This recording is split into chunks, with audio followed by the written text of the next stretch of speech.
Okay, in this lesson we are going to understand how what cause a simple pendulum to oscillate. All right. So if we have a hanging pendulum like this, um, what are the forces which acts on the bob? All right. So first is the weight due to the gravity. Another one is the tension in the string. So if both of them are in balance, this bob will hang there. But if we remove the tension, the bob will fall freely. Okay, so in the case that there is still a string and both of them are in balance, so they are in equilibrium, the bob will not move. Okay, how to start an oscillation is to displace a little bit by some angle. So like this. So when we displace the bob, we make some angle with here, and we start to release the bob. At the moment when the bob is released, what what kind of what kind of force acts on the mass? Similar to this, the weight or gravitational pull always try to attract this mass downward, and also the tension remains there.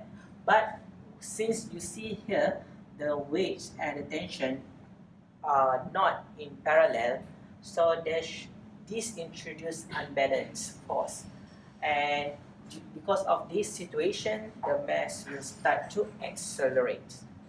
Okay, so let's dig into this diagram further. So this is the similar situation. We have this mass and then the same tension. Now I resolve the weight to two perpendicular components, where this component is parallel to this T, and there is a one component from this weight which is perpendicular to another component. So this component resulted in this weight, and this weight can be resolved into two perpendicular components because you want to investigate what is happening here that caused the mass to accelerate. Alright, so along this axis, T and Fy will be in equilibrium. That means this mass will not go here or here. So they are in balance. But for this, in this direction, for this axis, only one force remains. There is no other force in this side. That means when this is the only force that acts on the mass, so the mass will accelerate because F equal to ma. So this force will bring this mass toward the equilibrium position. So this component of weight, right? Component of weight acts like a restoring force for this mass and will bring this mass to the equilibrium point. Alright. Okay, so now we want to, we know that this force caused the object to accelerate. What's the relation between the force and the angle that we make? And then during the oscillation, the angle will also change during, right. Okay, so we want to relate between these F and it's a weight. We can make a separate triangle like this. This theta is the angle that we make for this pendulum, and this is the weight, and this is the component that we can transfer here. Okay, so when we make a relation sin theta equal to minus fx over weight, so negative because it's going to the left, and then rearrange back, fx equal to negative w sin theta, and this w is equal to mg, so you have negative mg sin theta.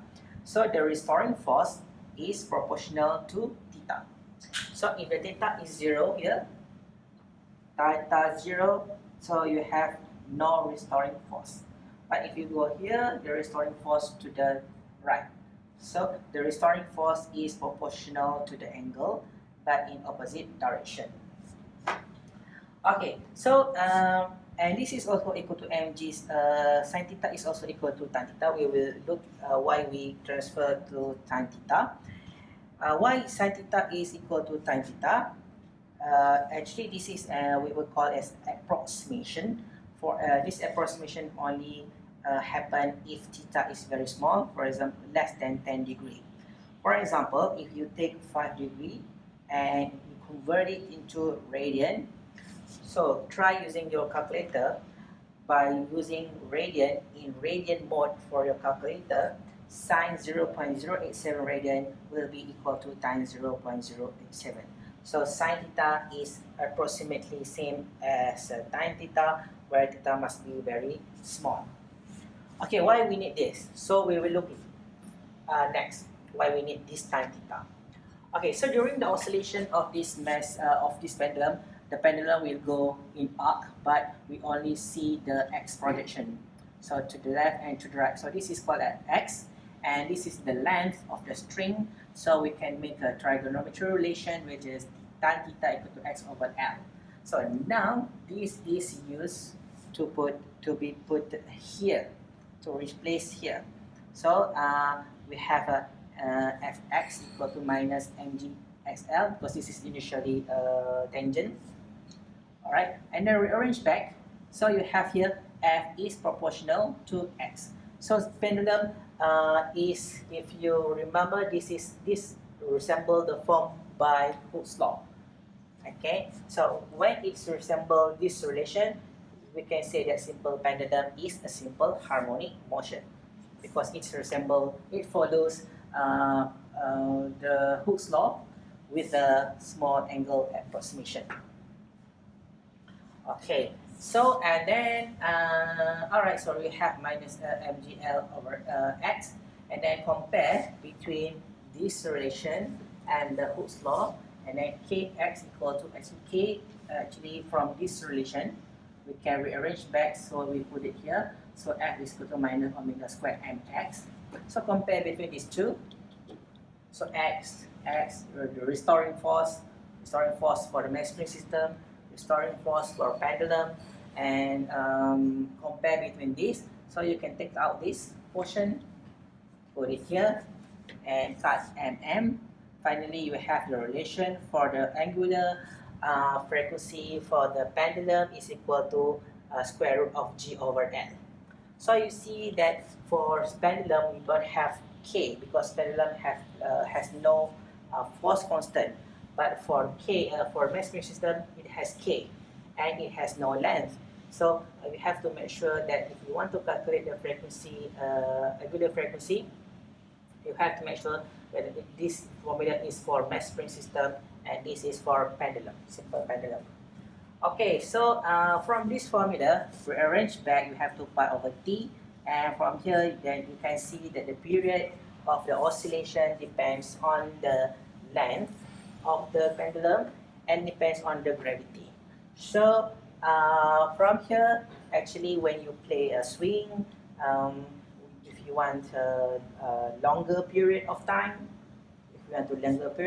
slowly, you have to make this strength L larger, okay, because you cannot change gravity on Earth.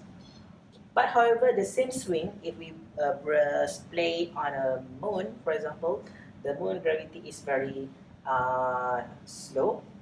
So if the gravity is small on moon, so your period will be longer. So if you play the same pendulum on the moon, so the swing will be longer in period. Okay, finally, for a conclusion, let's compare between these two. So using mass spring systems depend on the spring constant and mass, while for the pendulum depends on length and gravity. So this pendulum does not depend on mass of the ball. So only these two, length and gravity. For this is for spring constant and mass of the spring.